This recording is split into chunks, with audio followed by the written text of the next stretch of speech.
సాక్షాత్తు కైలాసనాథుడే కొలువుతీరిన క్షేత్రం. ప్రపంచంలోనే అత్యంత పురాతనమైన ప్రాంతం. పరమేశ్వరుని త్రిశూలంపై ఏర్పడిన నగరం. ప్రళయ కాలంలో కూడా నాశనం కాదని చెప్పబడే ఒక దివ్య క్షేత్రం కాశీ.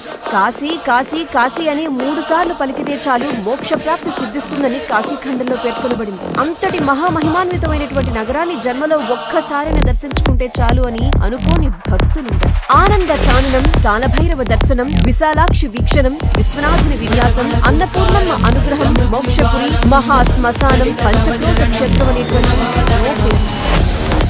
భూమిలోన కొలువైన పరమేశ్వరుని నిత్య నివాసమే కాశీక్షేత్రం. తల్లి గర్భంలో 9 నెలల కాలంలానే వారణాసిలో 9 రోజుల నిద్ర ఒక మనిషికి అంతటి పవిత్రతను చేకూరుస్తున్నది.